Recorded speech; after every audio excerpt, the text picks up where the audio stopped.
Hey guys, welcome back. So glad you're here. Today, we're doing something really fun. We're gonna tackle this interior.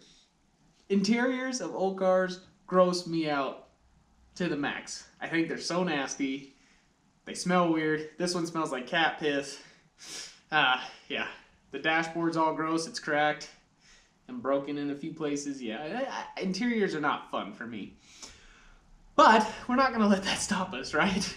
We have to finish the car. We started, we gotta finish it. And we gotta get the rest of the wiring out from underneath the dash. And we're gonna pull the dash out of this car because it's nasty and I think we should put a new one in it, don't you? After all, you do have to sit in here while you're driving, so it better be somewhat nice. So, that's just my opinion. But, yeah, let's get to work.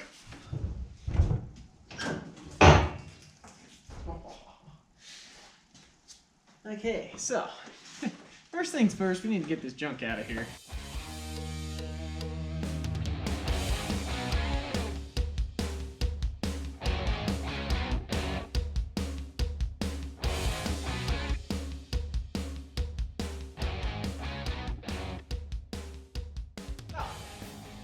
Since I'm over here, I might as well unbolt the seat from this side. We'll get the seat out, we'll vacuum the floors out, and yeah, then it'll be a little bit nicer to work in.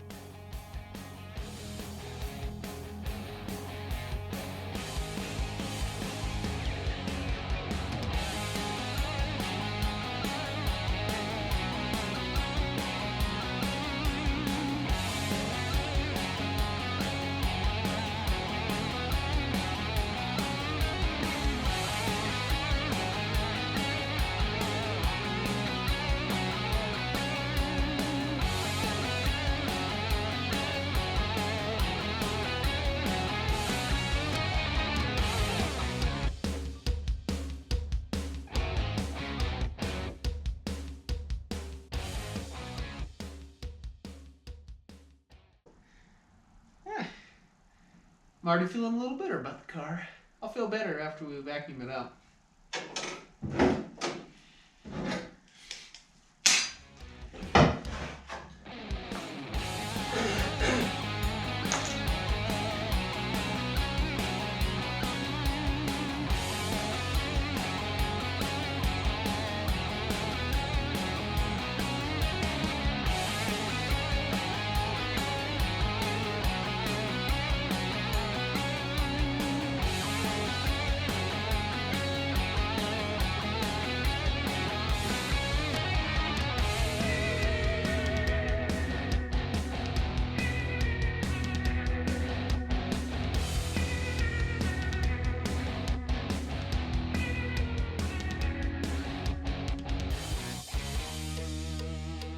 Sick. Well, if anyone ever said that working on cars is glamorous, they were lying. It's not. I would take the old seatbelts out, but I don't have a Torx bit big enough to fit those. So they're gonna stay there and be in the way for a hot minute. So, now that we got the floor vacuumed out, we can actually see what kind of rust we're dealing with in this bad boy. For whatever reason, this passenger floor pan is a little crusty. There's some significant rust there, some there, which that's not too bad. And then up here, it gets a little kind of crusty again. But other than that, like, this car is pretty freaking solid floors-wise. Continuing on with pulling the interior and stuff out of this car, we'll just go ahead and start taking the dash apart so we can get all the underdash harness out.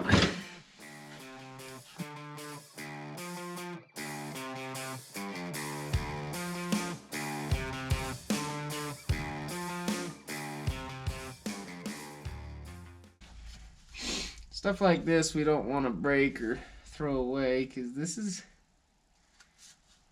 actually in decent shape and we could probably restore it and make it look better.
So it's kind of funny. They just pulled the bezel off. There's a fresh razor blade behind it. And a nice old friggin' penny. It's sweet. Making money. The car's paying me back. Alright. Let's keep going.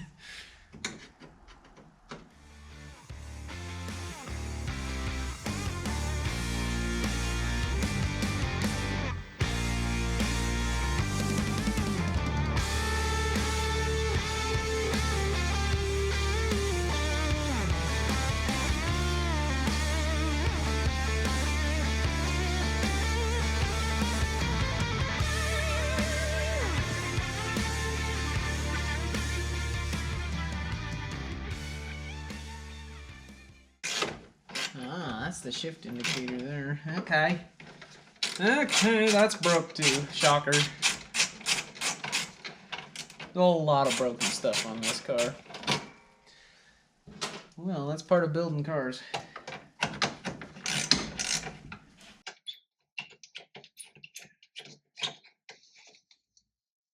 Yeah. That's kind of cool. Didn't really know that.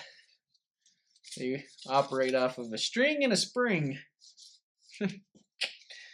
Nate. Alright.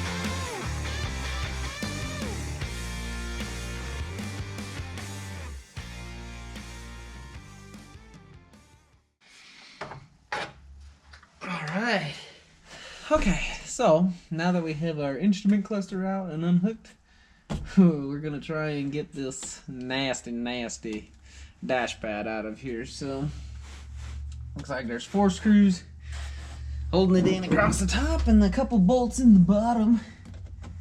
So hopefully take all that out and we can get this nasty cracked piece of junk out.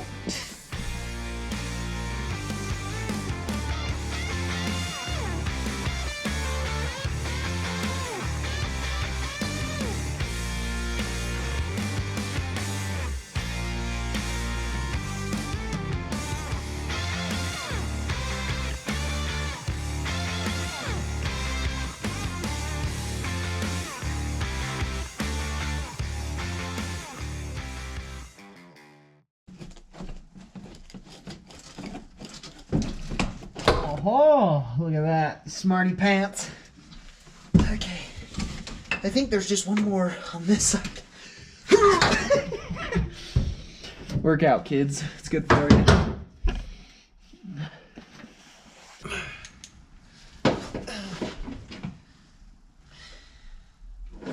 Well, it would appear that we need to unbolt the steering column to get the dash pad out. Didn't want to do that, but whatever. In a fit of frustration and anger, I went ahead and pulled out the steering column. So didn't need anybody to see that. It wasn't really all that important anyway, but now we have plenty of room to get in here and pull out everything we need to. So let's finish this. So in case you are wondering why I pulled the steering column out is because right here, I hope you can see it, there is a metal brace that runs over the top of this, comes down and attaches to the dashboard. Well, this is riveted to the dash pad, and these bolts that hold the steering column are welded to this top plate. This plate that is sandwiching this bracket that's holding the dash pad in place needs to come out. And after fighting the steering column, I just figured, you know what? Let's not do this. Let's not play this game.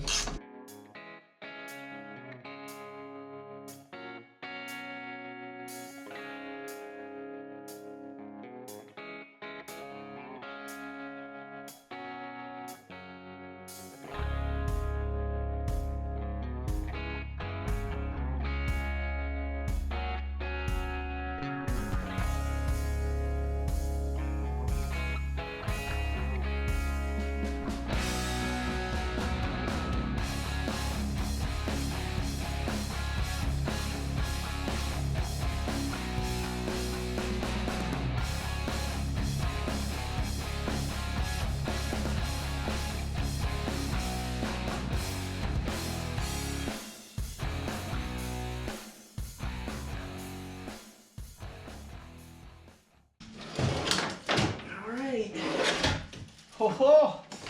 Freedom! Look at this ugly thing. Got it. So real quick, I want to just talk about something. Look at this scary, scary rat's nest. This is intimidating. I am not gonna lie. When you look at something like this, you go, oh my gosh, Hayden, you just ripped all of that out, and now you have no idea where it goes. You're right, I don't. But we're gonna replace this with a brand new harness, so therefore we're gonna be starting from scratch anyway. This isn't something to be afraid of. This isn't something to be like, I can't do this, I'm done. Don't give up. I promise. Save this old harness because you're going to need some of these, or at least you're going to need to know how they came out of the car. And it'll help you put your new harness in and make life so much easier. I've wired one other car in my life, and that was like 14 years ago, and I had a lot of help doing it. This will be my very first time ever rewiring an entire car.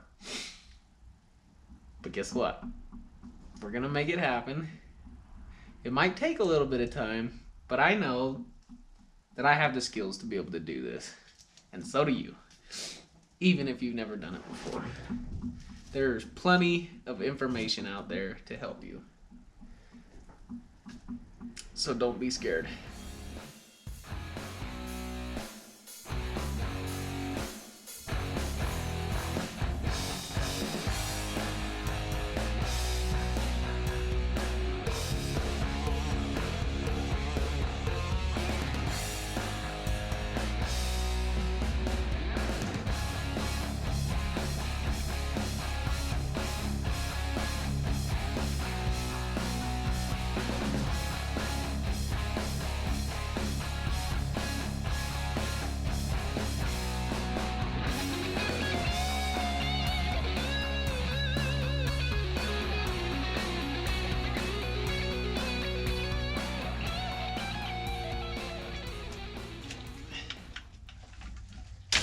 All right, we got it. Just like that, boom shotgun. There you have it, guys. Sorry, I told myself a joke. And there you have it, guys. The wiring harness is out. Yep, we got a couple odds and ends that we need to just pull out, but those are a piece of cake. I'll do that. You guys, it's time for you to get out and go work on your own projects now.